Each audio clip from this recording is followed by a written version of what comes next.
Good evening, everyone. Thank you for joining me on tonight for Unmuted, Unleashed as we embarked on a new series. I am so glad to be back on tonight. Let me get this lighting right because it looks a little dull. But thank you all for joining. I ask that you would like and share this video as we get into She Wore My Underwear. What generational trauma are you carrying? And so this topic is really heavy in this season because a lot of us were struggling to find out our identity and know how do we get to the part to the plans and the purposes that God has for us.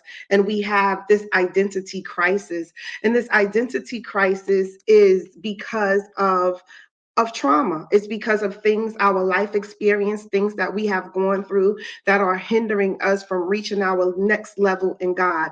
And so it's important that we address this. And I know, a lot of times believers don't believe in mental health, and this causes us to be casting out demons that are not in there, because the truth of the matter that there are some that really have mental illness, and it's not a demon. But if you don't understand trauma and you don't understand the genealogy of trauma, how trauma functions in the body, what trauma is, that generational trauma does exist, that there are things called epigenetics that pass through from the mother to the baby and down the road. So great grandma and all of that passed down the road. And so we want to deal with breaking the cycle of generational curses. And tonight I am just going to have a conversation. I'm not going I really just want to teach this and give y'all some information on tonight on this just one, so that you can be familiar with the thing. One of the things for me is to be able to put language to what it is that you're going through in your life, to put language to your life experiences, to be able to help you heal appropriately, because you cannot heal what you do not diagnose. You cannot heal what you cannot identify. You cannot heal if you say, this is just me. And so when it comes to generational trauma, and I pose the question, what generational trauma are you carrying? Many people are carrying things that don't belong to them. That's not my trauma. That didn't come from me. It was passed down from someplace and then it landed here, but it does not belong to me. It may not even belong to my mother. It may not belong to grandma. We don't know. It came somewhere down the generation, and we try to figure that out so that we know. And so little things. Before we get started, we have to be able to identify what trauma is. Oh boy, we have to identify what trauma is. So, trauma is exposure to an experience or series of experiences that cause physical, emotional, psychological, or spiritual harm. And undealt trauma is a dangerous thing when it comes to us trying to live this life that God has called us to. We have to be able to identify what it is that is in operation in our lives, so that we are able to make a diagnosis based on the information that we study and that is out there for you to look at. And let's fix it. So let's look at generational trauma. Generational trauma in a family dynamic can be handed down through harmful behavior, such as psychological or physical abuse or dysfunctional coping mechanism, and can negatively impact every member of the household through unresolved thoughts or emotions, negative behavior patterns, substance abuse, disassociation, or poor family relationships. Many can identify that right there. I don't know how many of you all have grown up in a household where the household, you're like, this is just the way it is. Because if you're born into it and you're born into dysfunction, that's all you ever know. Dysfunction becomes normal to you. You don't recognize how much dysfunction has affected you until you're grown up and people begin to tell you that there is something seriously wrong with you, that it's not normal. You see these things, you see the abuse, you may have been gotten beat as a child, you may have been talked to in a and cursed at as a child. You may have gone through some things, rejection. Your mother didn't was not attached to you mentally and emotionally. All of these things shape who we are. And so when it comes to unresolved thoughts and emotions, some households, you like, this is just the way that I am. When it comes to raising our children, this is just the way I am. When it comes to you growing up, that's just the way my mother is. That she's been that way all my life, because a lot of the things that shaped her into being my mom, they were experiences that I don't even know about. So we only know what we see. And we make a decision on where we are in life based on what we see. And so we think that, this is just me. And then what happens is we get a pattern. And that pattern is where we are right now. When we look at the world, it is people raising their children the way that their mother raised them, or fighting hard not to, but never addressing the trauma that is at, or misdiagnosing. Misdiagnosing. Oh my goodness, misdiagnosing.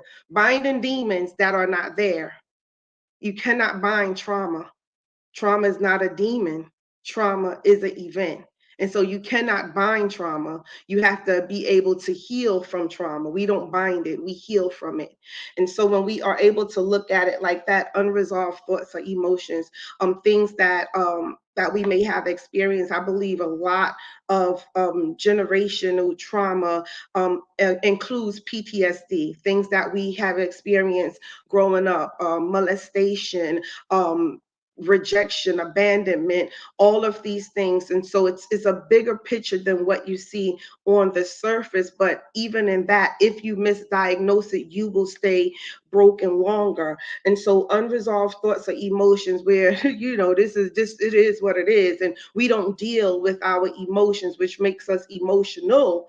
And if you are in ministry, if you are a leader in any capacity and you are leading through your emotions, you are in a bad state, because we cannot be emotional. We cannot have emotional apostles. We cannot have emotional prophets. We cannot have emotional pastors, teachers, evangelists. We cannot have that those offices or anybody that's in leadership being emotional, because if you are emotional, usually you are not going to make a sound decisions. Prophets cannot prophesy out of their emotions. And so that's why this conversation is so needed for such a time as this.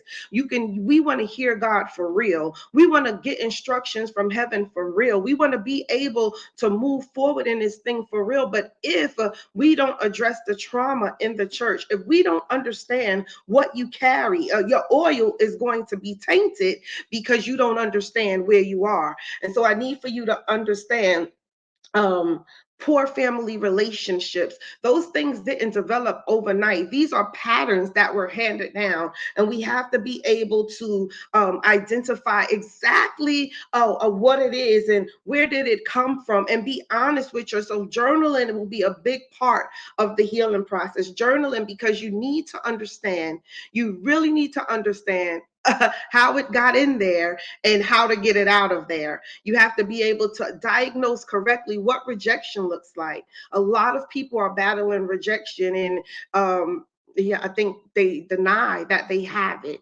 or they think that it goes away like a common cold. Whatever we don't address, it is still in our cells. It is still a part of our epigenetics and all of that stuff, and it still hinders you in some capacity, and not in some capacity, but in most capacity of being fully who God called. We cannot walk in dominion if we don't deal with trauma. And the church sometimes feels like they don't have to deal with trauma. And that is a big part of our soul being healthy. Our soul health matters to God. The condition of our soul is wrapped up in this trauma. The condition of our soul, I cannot operate at my fullest capacity if my soul is fractured and misdiagnosed. And so we really, really want to look at negative behavior patterns.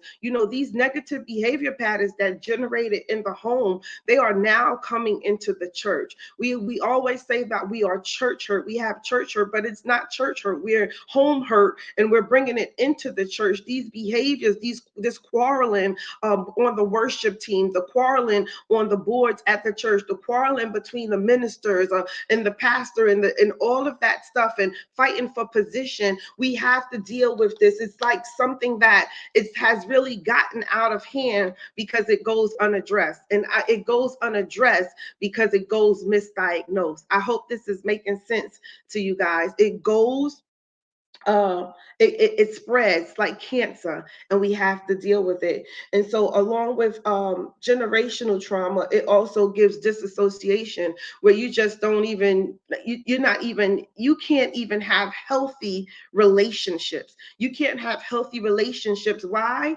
Because of the state of mind. Your mental capacity cannot handle healthy relationships. You're not well enough to handle healthy relationships. And when I say that, I mean that it's a lot of trauma bonding going on. It's a lot of trauma bonding going on in the body of Christ, right? And we make friends according to where we are in our emotions. You feel that you just have to attach yourself to everybody or anything. And a lot of times we are attaching ourselves because of trauma to the wrong people that have the wrong motive in our lives. We pick up these spiritual moms and these spiritual dads based on our emotions, and we allow ourselves to be misdiagnosed, thinking that, oh, this is going to work for me, and it ends up not working because you have misdiagnosed what the situation is. So there is generational trauma, but there's also intergenerational trauma, and that's the psychological theory that trauma can be passed down through generations to affect those that did not directly experience the original traumatic event.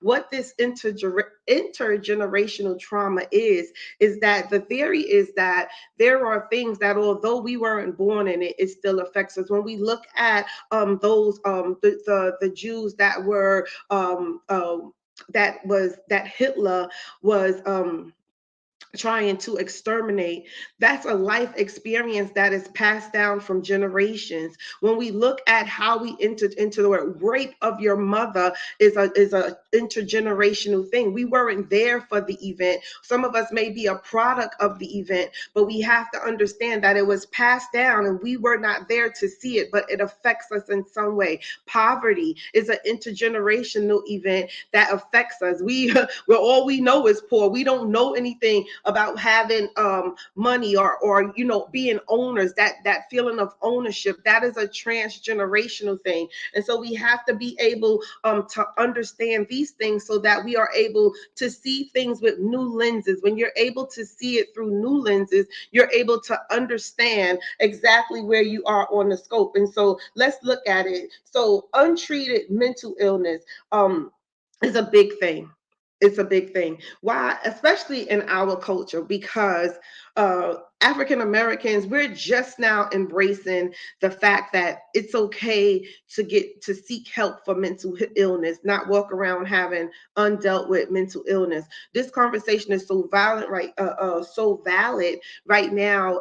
Having a lot of suicides, having a lot of people that are going through things and unable to cope, and it's scriptural, right? When we look at generational trauma, the Israelites are big. When we look at generational trauma, they were in such generational trauma that they thought that it was normal. Every time something went wrong concerning them, they felt that God had left them, and they felt that, it's best for us to just go back into bondage. It's better for us to just live. It's hard to break out of something if that is all you know. They were in captivity. They were in captivity for so long that all they knew was trauma. All they knew was that place of being stuck. All they knew was what they knew. They didn't know anything else, right? And so when we don't don't know anything else, it's hard for us to move into our kingdom. It's hard for us to move into being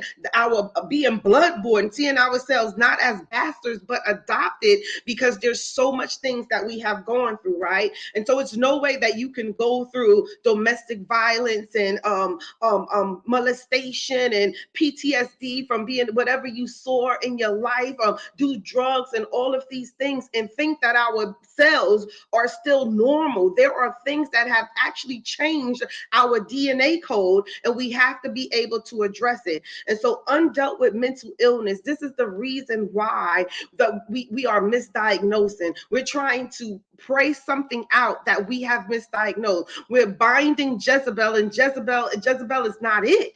This is a whole mental illness thing. So we have to be able to deal with that.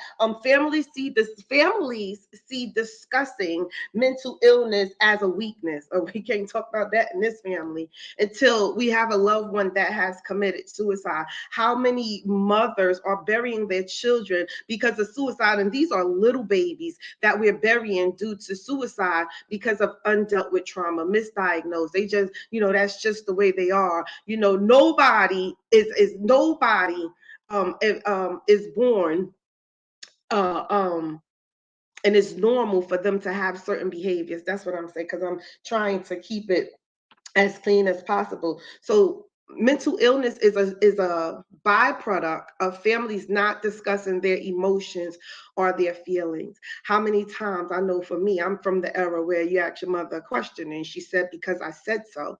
And because I said so, they stayed in these marriages because of the children. They stayed in this stuff, and it's not till we get grown and we're messed up and jacked up and we're trying to find the answers to what exactly, why is my life the way it is? And we begin to discover, we begin to uncover as we begin to pick apart those things that have had us bound. We need to know what is the root of this thing, because how can we lay the axe to the root if we can't find the root of the problem? We don't research the root of the problem. Is all of my families alcoholic, or where did it enter in at? Is all of my uncles going to commit suicide because of something, and we have to be able to understand that, yes, there are some chemical imbalances, dopamine and serotonin, the white matter and the gray matter may be off in the brain. There are some things, but I believe that if we would be able to have a conversation and get honesty in these conversations about our emotions, we would be able to move forward. So families have to do better at doing what they do. We see the issues of the father on the son, and we see the issues of the mother on the daughter. We see it flowing through the grandkids, and everybody is just like, that's just, the family's just jacked up, and that's how we are. And we like it this way because we don't talk about it to find out how can we make it better. How are we going to be able to be cohesive and operate in love? Now, let me tell you this: when it comes to generational trauma and intergenerational trauma, God created the family to be the most strongest construct on earth.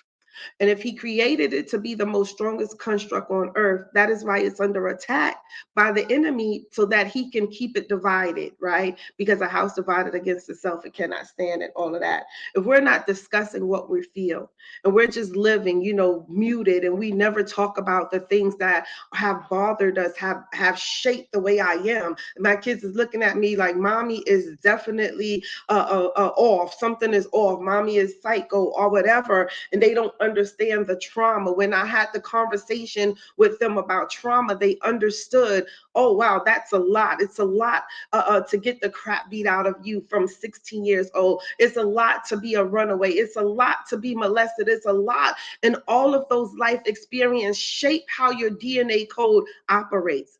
And this, this is not a hooping message, but it's a message to let you understand that we have to be able to what I carry. What I carry, I don't even, before I even came in, I was carrying stuff from my mom.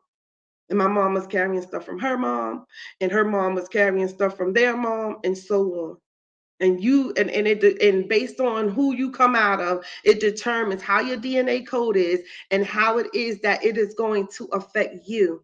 They call them epigenetic tags, and those things tag. They don't. It can be it could be reversed, but it also shapes the way because it tells your things when to turn on and when to turn off. It tells your cells when to turn on and when to turn off. So sometimes their mind didn't develop because of the epigenetic tag that came maybe from mom, that when the dopamine level should have gotten at the age of a 13-year-old, maybe because of molestation or maybe because of a life event, they stayed sick, they stayed stuck. Stockholm syndrome, arrested development syndrome, where you stay the age that you are in trauma. And so you have to be able to take these things seriously and be able to diagnose again of exactly where you are. Unhealthy relationships and survival behaviors, meaning that, I guess Betty Wright said, having a piece of man is having better than having no man at all. Having friendships that don't mean you any good, just to have somebody around. Those are things that we do when we are experiencing intergenerational trauma. Those are byproducts of things. Yeah, because you know, maybe your mother had somebody that was your mother wasn't in a good marriage or a good relationship. Your grandma wasn't in a good marriage. You see that the pattern, that the marriages didn't stay in the family, or you know, you saw your mother talk about her friends soon as they walked out the door. And we have these things that we see and we begin to normalize them, and they just become a good mess. So we have unhealthy relationships. Again, we date at the level of our healing. So wherever you are in your healing process, usually who you are with, they are there because at that time, that's what you thought that you deserved or whatever. And you find yourself in these unhealthy relationships. Then when you outgrow the relationship and you decide that you want to leave, you feel guilty because she's been my friend for 40 years, or I've been with him for 18 years, and all of that stuff. And we end up staying in a mess, not and carrying. We're still carrying. We're still carrying. So look at this. If you're going to get on a plane, I'm just going to give y'all a picture. You're going to get on a plane. You're about to go on this beautiful vacation. You're about to go, you know, to your next, and you got this luggage with you, and you get this luggage, and you get ready to check your bag, and you check your bag, and you have all of this stuff that does not belong to you. Have you ever traveled with friends that come with so much baggage? We're going for 4 days, and they have all of this baggage. That is what it looks like when you are carrying things that don't belong to you. So now she want to put some of her stuff in your suitcase, and because she got too much stuff and all of it can't go where we're going, and she wants to put some stuff in your suitcase. We're held up at baggage claim and all of this stuff because of stuff that should not have been carried in the first place. Stuff that we should not have been carried because we're carrying illegally because it does not belong to us. I hope that this is helping y'all on tonight. And so we develop survival behaviors. And what those survival behaviors are behaviors that we adapted because, again, that's just the way I am, or it is what it is. So we are believers, and we're living at beneath the status because we're like at a is what it is. I can't, and I don't know why. And we are we have these things, and we cannot. Give me 1 second, guys. Give me 1 second. So we have these things, and we don't understand why these things are going on in our life. Why do we take on it is what it is behavior when we don't have to have that behavior? We can have the behavior that says, listen, it's a contradiction that's going on in the lives of the believers.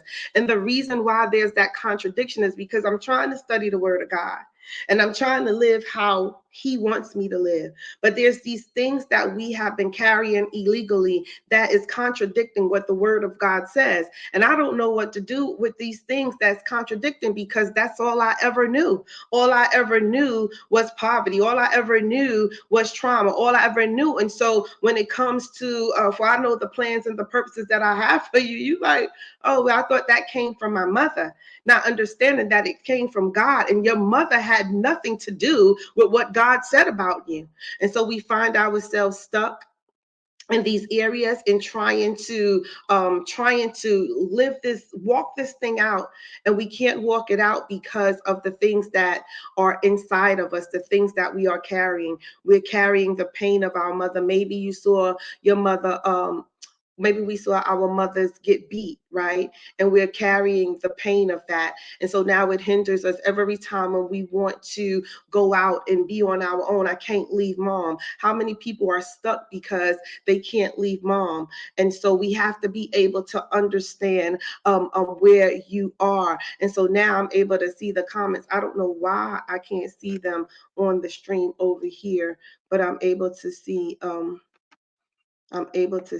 now. So okay. So wait a minute, let me hide that.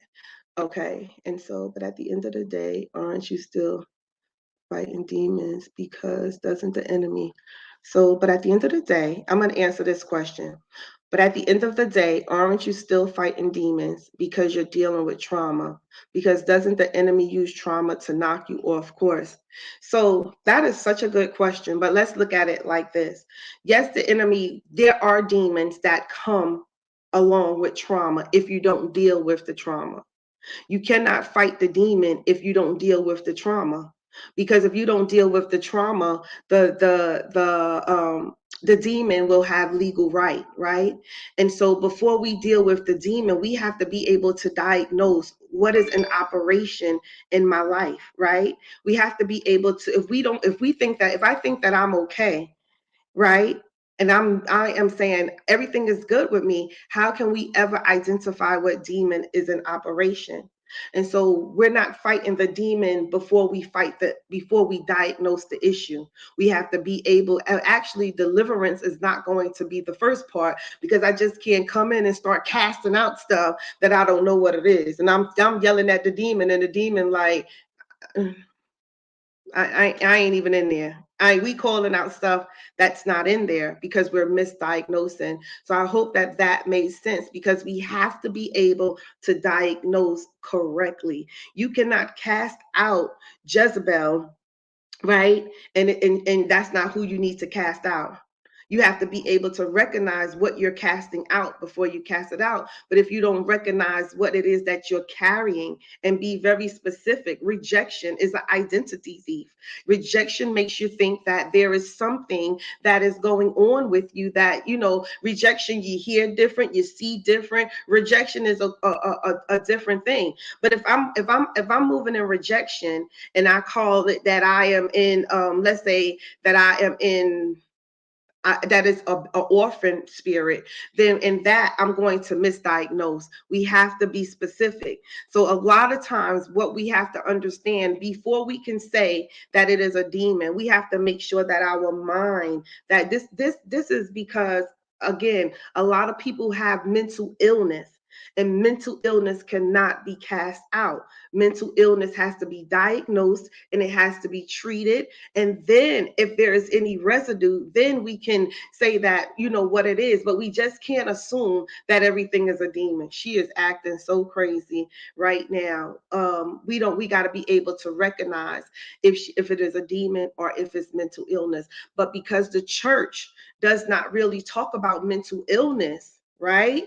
We're so busy yelling at demons that we're missing the mental illness. And that's where the problem is coming in, because we have to be able to recognize that mental illness component and understand that it's a real thing. Mental illness is like a curse word. We don't like to talk about mental illness, but there is mental illness in the church. That's what will cause a lot of stuff. Is not a demon that causes a pastor to go home after he has ministered and go and blow his brains out. That's not always a demon. It could be a chemical imbalance that caused him to do that, because it was undiagnosed. Church, like, you look at him, he up there manifesting. We be like, oh, they up there manifesting and acting out, not understanding mental illness is a big thing. And that's why we need the pastors to come. The church needs to partner with therapists so that we can diagnose these things. God did not make a mistake in making therapists. Being able to talk about mental illness in the church, it should not be a curse. It should be something that we welcome so that we can have a healthy mental state. In the book of Isaiah, it says that the head is sick, right? Let me get the scripture for y'all right quick, because I really want to share that verse of scripture with y'all. In the book of Isaiah, it says in Isaiah 1, and this really has opened this up, that the head is sick, right? And if the head is sick, the whole body is going to follow.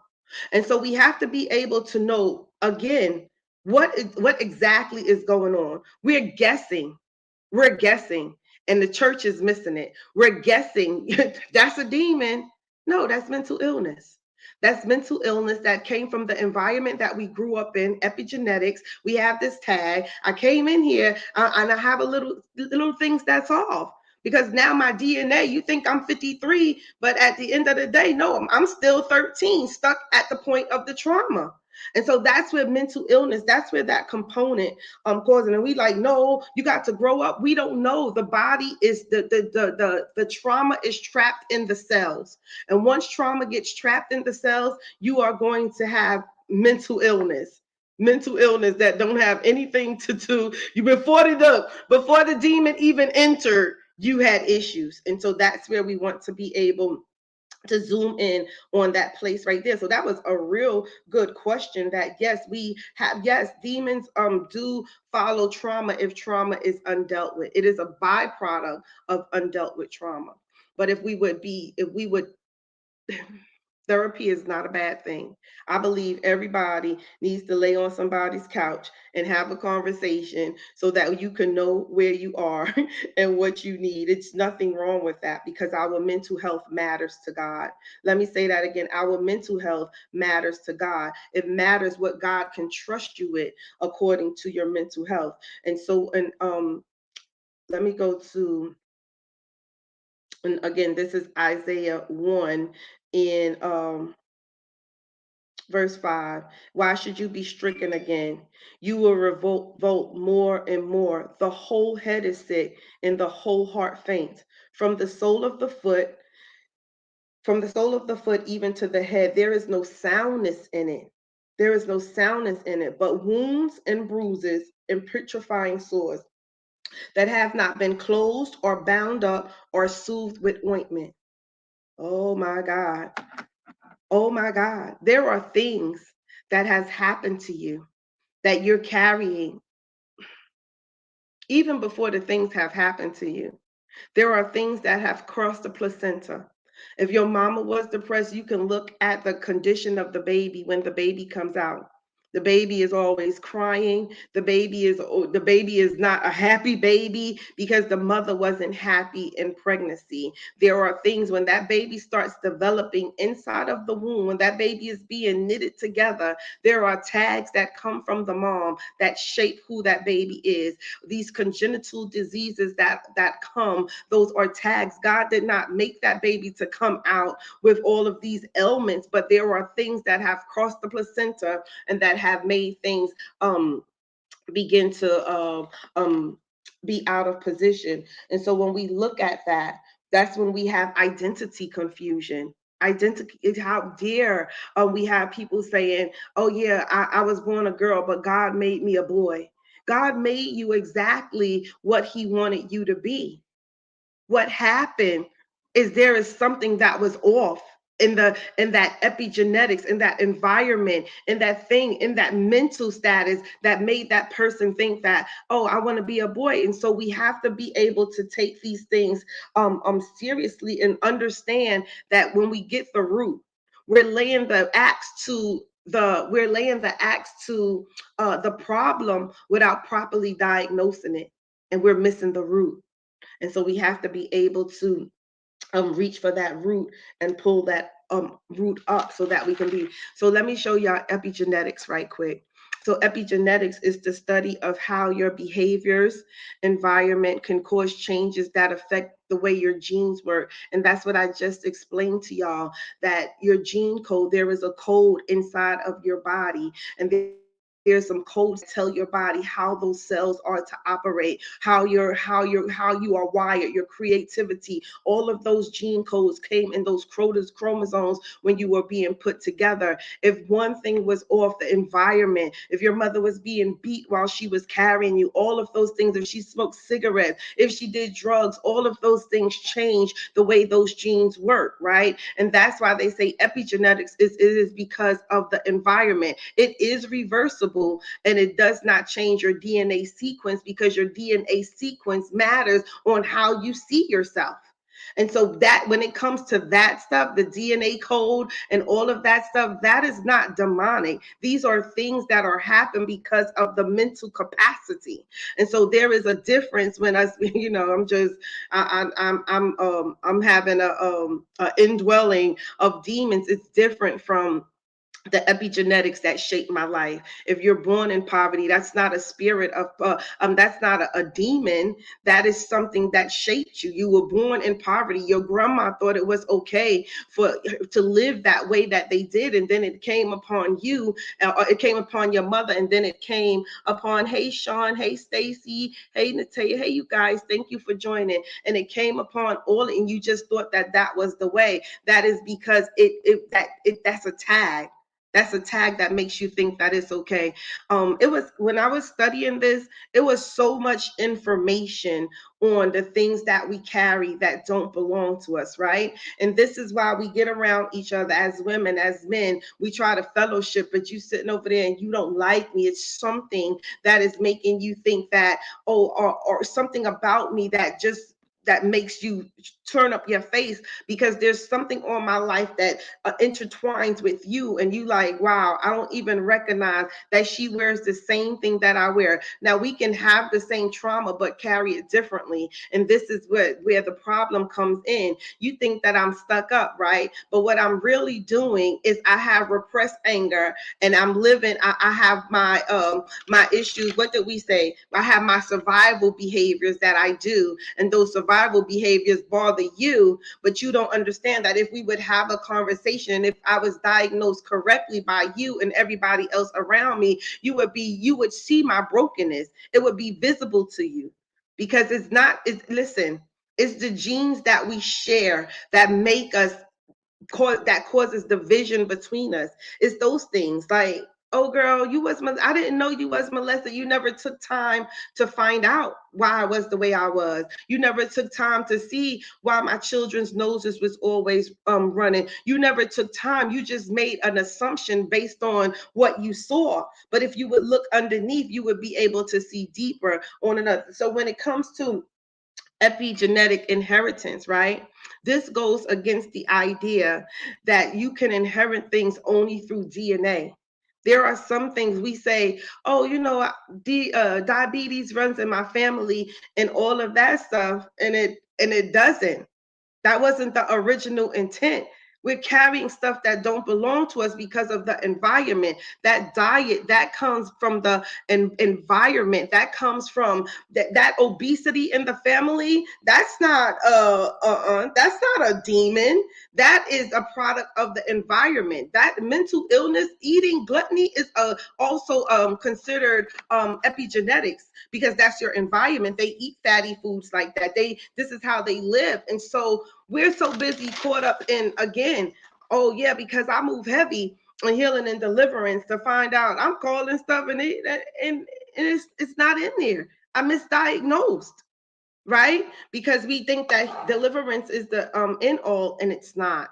There is another component to it, and we have to have those components. I'm getting to the point where I think that all of the body should go and have, not that God ain't enough. And I don't want y'all to misjudge what I'm saying and saying that the church needs to go to the doctor instead of going to God. No, there are some things where we have to be able to have our mental illness dealt with. There are some things that God made therapists. He allowed them to get, he made therapists, psychologists, and psychiatrists, because he knew that there was some mental illness that was going to have to be dealt with so that we would be able to be healthy as the body.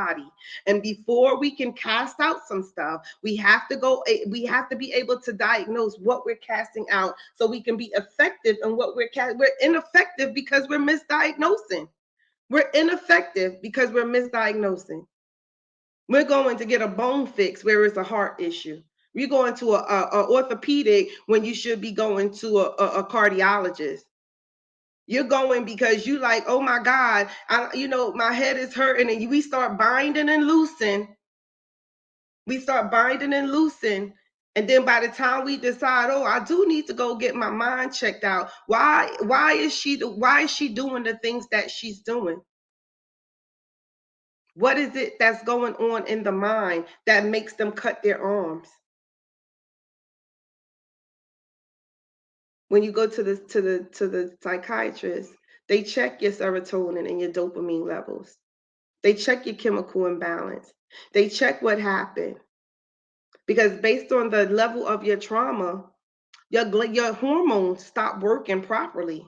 And that's what epigenetics is saying, that these things, these behaviors that have happened to us, they have stopped our genetic codes from doing what they want to do. Now the body cannot release what it needs to release at that time or at the right place because the cell code is off. It has been tagged by my environment. My environment, God did not make us to live in a flight situation all the time. That adrenal gland is supposed to cut on and it's supposed to cut off, right? But if you're in a household where hell is being raised and somebody's putting a pistol in your face and you're getting the crap beat out of you, then it's hard for you to die. Your adrenal gland is going to always be turned on. That is not a demon. That is some real life event that you need to go, that's going to cause you to have PTSD, and you're going to have to get seen for that, right? Because we can't bind that up.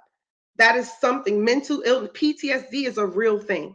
Oh my God. Yeah. So trauma stunts your growth, Tay. It does. It stunts your growth. It makes you so that there is a real condition, and you can look it up: Stockholm syndrome and arrested development syndrome. And these syndromes are syndromes that whatever age you were when the trauma happened, that is the age that you stay. You're that age for a long time. So for instance, just use myself as example, I was 13 years old. Y'all saw me, you saw me as mommy's BFF, but I was 13 longer than I should have been. I was 40 and still 13 until the little girl caught up to where she was supposed to be. So once that event happened, that my growth got stunted. And although I was highly functioning, now here's a word: you can be highly functioning in your trauma, right? So it's like I'm good over here, but over there I'm 13. I'm good in this capacity, but I'm over there and I'm 13. And this is where we get the trauma with the parents and the kids. This is why the family is so divided, right? Because just because you're a mom at 16, genetically you're still 16 or younger, right? You guys are getting this? Hey, Pastor Chris. Hey, Shireen. Hey, Sean. So although I had a baby at 16, my body just didn't own my senses didn't already just they didn't just raise to be, oh, now she's going to be a mother. No, I'm still a kid. And so we're having babies, but we're not grown up yet. And this is where the mental illness comes in, because now we become bullies because now I'm a kid that has to have authority over another kid, right? I'm a kid that had a kid and now I have authority, and that makes me a bully because I need to grow up. And when we look at our parents right there and that capacity and be like, mommy never grew up. She like just growing up right now. She like just growing up. Then you understand that that's just what it is. She was stuck in a mental matrix, in an epigenetic thing where just because you had a baby at a certain age, you're still a little girl. Your body does not become, you're not prepared to be a woman until you're 21 years old. Well, they say 18 because they say we get it faster than boys. But a lot of people are still, you see them with briefcases, they driving, but in the spirit realm, you got to see them as toddlers with diapers. The little boys, there are men that have not grown up because they were molested, and they make it look good. They got muscles, but when you see in the spirit and you see through the muscles, they are little boys, little broken boys. Somebody done played in their pamper, all of that stuff. And so that's what makes it, that's where the epigenetics comes in. That's that thing. That mental illness component. That's that PTSD, that PTSD thing. And so we have adults that are children mentally because of trauma. And that's the thing that we have to be able to deal with. The flesh must heal just like the spirit. That's right. The spirit, it must heal. It must heal. Our mental health matters to God. And yes, and once we look at it that way, so I'm even when we look at these kids, they're trying to be grown. Sometimes the parents died, right? Or you was the child, the oldest child, and you took on the mother's role for whatever reason. Maybe the mother was on drugs, and so now you have to be the mother. That changes your genetic code because your childhood, you don't have a childhood. You're being mother when you should be the child. You're being this when you should be that. And so now everything is all crisscrossed. All the wires is changed because of that life event. Your mother passed away before you was grown enough to take care of the kids, but now you have to grow up. You have to do all of these things before your 18th birthday, before the time. And you're not mentally, you don't have the mental capacity to do it. PTSD does just not. I can't get my words together tonight. PTSD does not just come through. It doesn't just come through war. Well, we are in a war, but it does not just come because of somebody that been to Desert Storm or somebody that been. It does not just come that way. PTSD is whatever event that happened to you.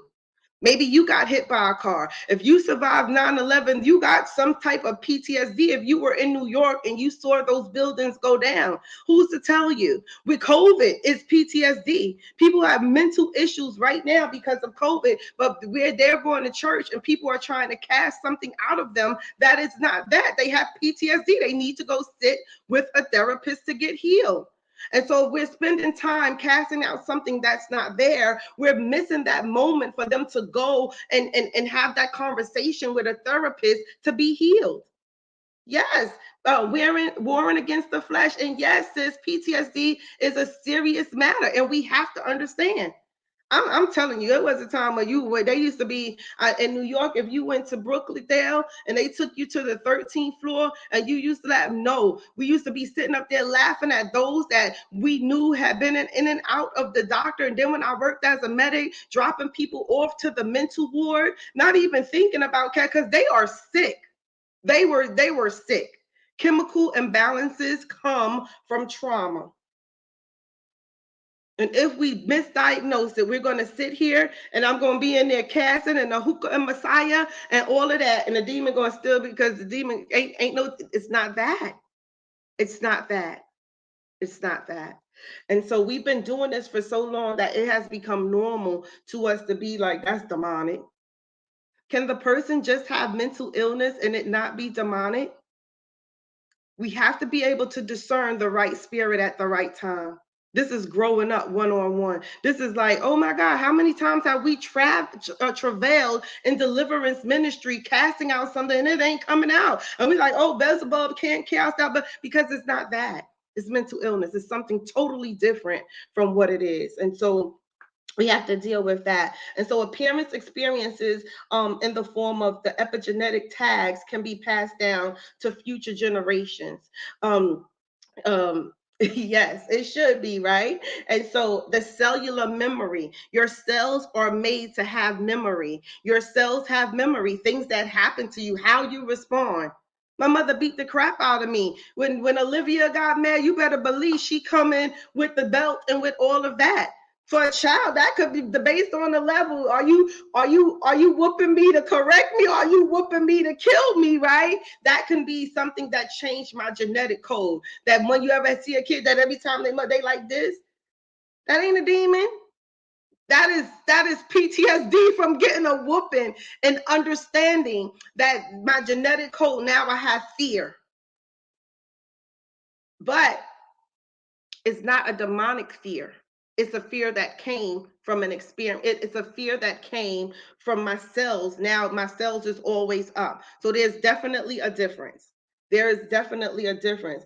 And And these cellular memories is the sum total of things that you have had, the things that you have experienced in your lifetime. If you always heard sirens, if you always heard gunshots, if you always grew up, if you just grew up, you always heard arguing and all of those things, that is not a demonic episode. It has changed your genetic code. You're either going to be outgoing or you're going to be shut down. You're like, oh, this is just how God made me. He made me introvert. He made me extrovert. He made me this way. And we are not seeing the big picture. We're not seeing what it is that we need to see so that we can make an informed decision to be like, that don't belong to me.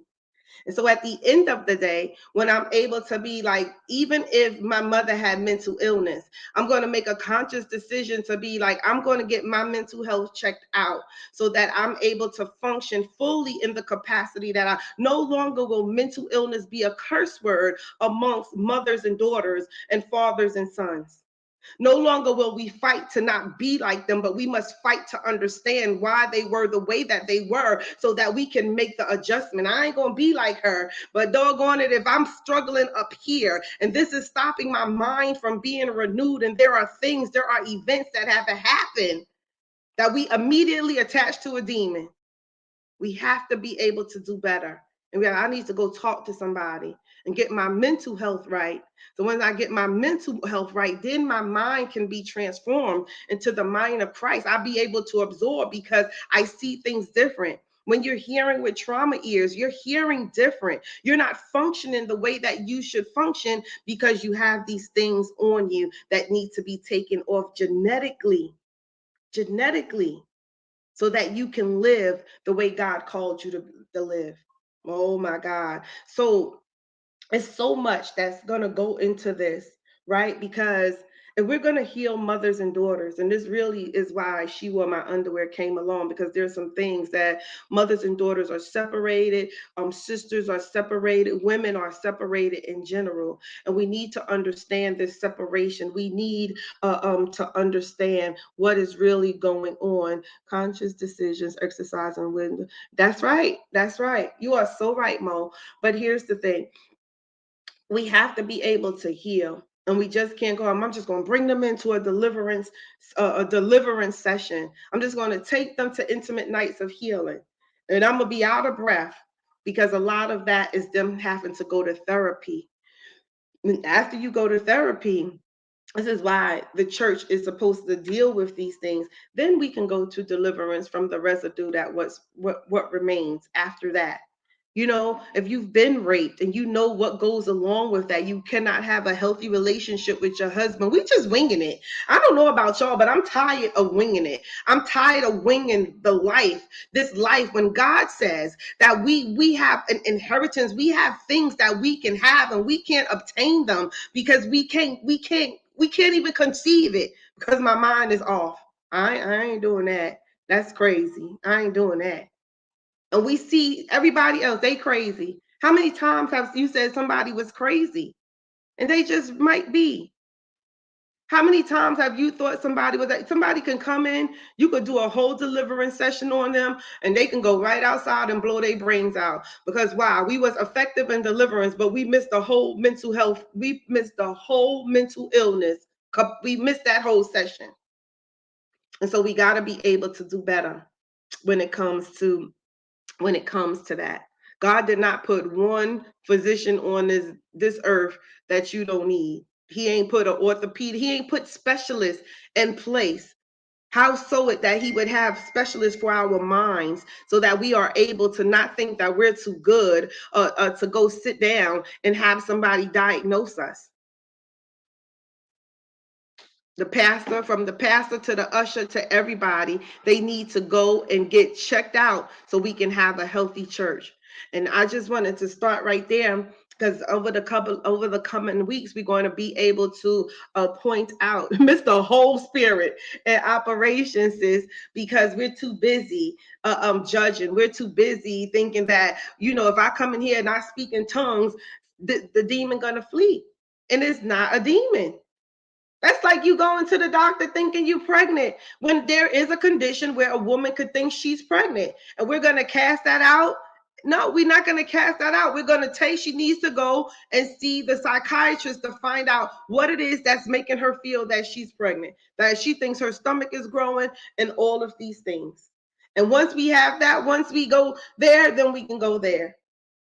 We got to use wisdom and understand where we are and what's going on and how the enemy is trying to keep you in bondage so that you never see your promise. I'm tired of carrying things that don't belong to me. A thorough investigation is in order. You must be able to ask, where did that come from?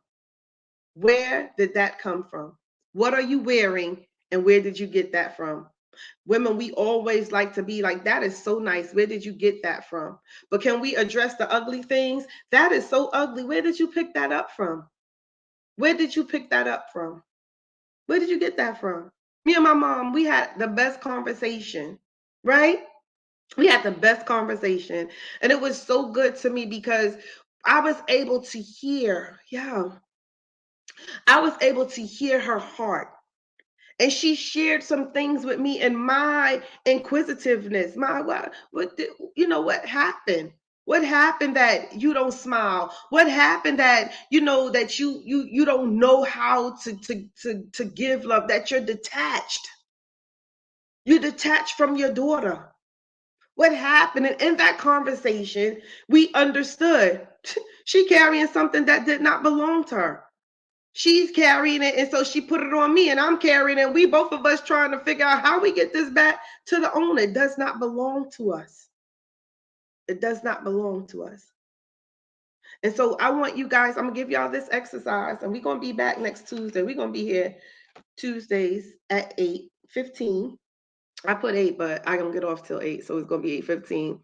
But I'm gonna give y'all an exercise, and I want you to look around and what you are. When I look at my personality, there are some things that I know don't belong to me. Right? Being mean doesn't belong to me. If anybody knows me, you guys know that I try to love everybody and I try to get along with everybody. That's my personality. But when things have me uptight, I gotta be like, that doesn't belong to me. That came from something else. That rejection came from the womb. Some of us were born into it, but that's not how God created us. And we have to find out, where did it come from? Where did it come from? And although some of the answers are already in the grave, because a lot of this stuff we're going to have to research, and you're going to have to sit with God, and God is going to give you revelation, and you're going to understand it's okay to get therapy. It is okay to get therapy. It is okay for you to go and sit down and have somebody who is a professional in the mind tell you what's going on. It's no different from if you break your arm, you have to go to get to the correct doctor to get it fixed. And so, same thing with our mental health. And so I just laid the foundation for what we are going to be dealing with over the weeks to come: our unresolved thoughts and emotions, our negative behavior patterns, our disassociation, and our poor family relationships. We won't die rejected. We won't die in a state because we were too lazy to do the work. And your assignment is just to go through and see, why am I like that? Whatever that thing is that bothers you, we all have that one thing. I would hope that you can do a thorough self-examination and be like, I don't even know why am I like that. There is a saying that the kids say, why is she like that? And we have to be able to really look, why am I like that?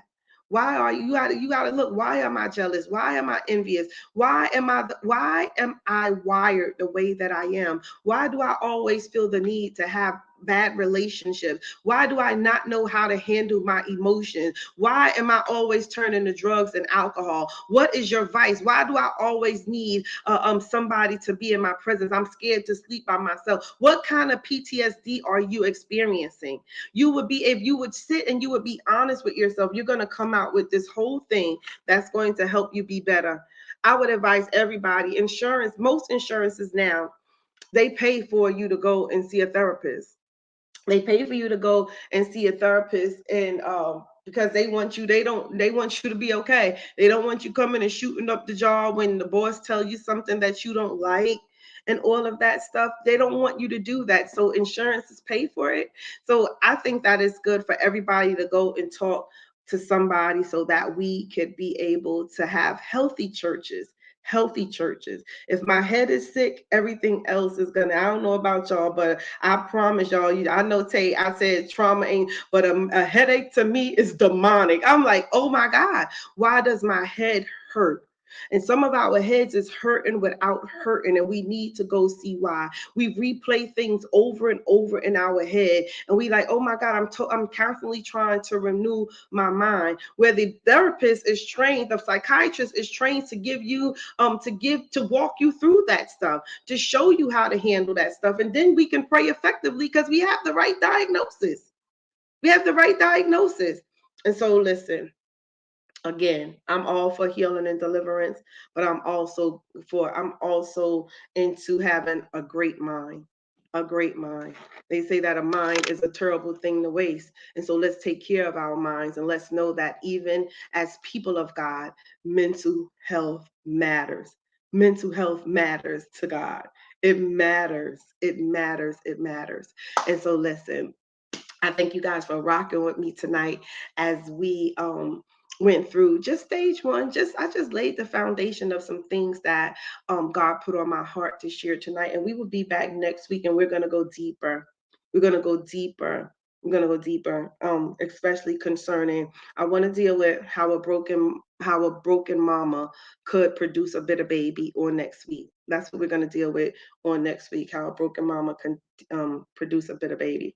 And so, listen, I thank you guys for joining me. I hope that you would share this video out, and I hope that you got something out of it as you watched it. Multi-generational trauma, how we release this and heal ourselves, to heal our own children. Yes, too many mothers and daughters are divided. Huh? Your mother get to the point and you gotta change your mother's diaper, and you despise her because you never took time to understand. This is the mature me. The old me be like, that not ever get sick because who going? But take time to get the information to understand who you are. We done did ancestry.com. We done found out that we got this in our blood, that in our blood, and that. But you have to understand the genetic coding and those tags from your environment. People be like, are you a product of your environment? Absolutely. We like, I'm not a product of my environment because you looking out the window. You got to look right in your house. When you go to your grandma's house, are you a product of your environment? You see your grandmama doing stuff and you like, why you do that? It's just so many things that when I look back and I'm like, why we do that? Because mommy did it. Mommy did it that way, so it makes it right. Mm-mm. A thorough investigation is in order to understand how you operate the way you do. It's not a demon when your mother was in an abusive relationship and you find yourself in an abusive relationship. That's epigenetics that makes you think that this is good. This is good. Mommy survived it. She might got a permanent black eye, but she survived it. So it's good because that's epigenetics. That's what that is. That is what that is. That's epigenetics right there. What I saw her do, what I saw her take off a man, you find yourself doing it. That's epigenetics. That's not a demon. And so, and the Bible says that the sins of the father will visit down to the fourth generation, and all of those things. But my grandfather didn't drink, right? My grandfather that I know didn't drink, but maybe the one that my mother knew did drink. And if it's the fourth generation and my brother happens to be the fourth generation, it falls on him and he's an alcoholic. That's because that's the product of the environment. And so listen, that's what I have for y'all on tonight. And I'm thanking you guys again for rocking with me. And I hope you guys come back next Tuesday so we can go on in this series and bring your pads and your pens as we decode how broken mamas could produce bitter babies on next week. And so you guys have an amazing evening on tonight on purpose. I love each and every one of you all. And I pray that God blesses you. If you have any questions that I did not answer, just you can tag me in them, and I will definitely come on here and answer, because I have so much information that I wrote down, but I am out of time, but I am not out of study. Okay. And so, listen, you guys be blessed. And don't forget to do your assignment. So, when you come back next week, you can just build off of that. Why am I like this? That's just a simple question. Why am I like this? You're like, why am I like this? Why am I like this? Why am I like this? So it's a question that we need to answer, because we spend so much time looking at everybody else, and it's right here. Like right there. Look, you like, oh my God. Oh my goodness. I'm right there. And so wisdom will let you know what it is.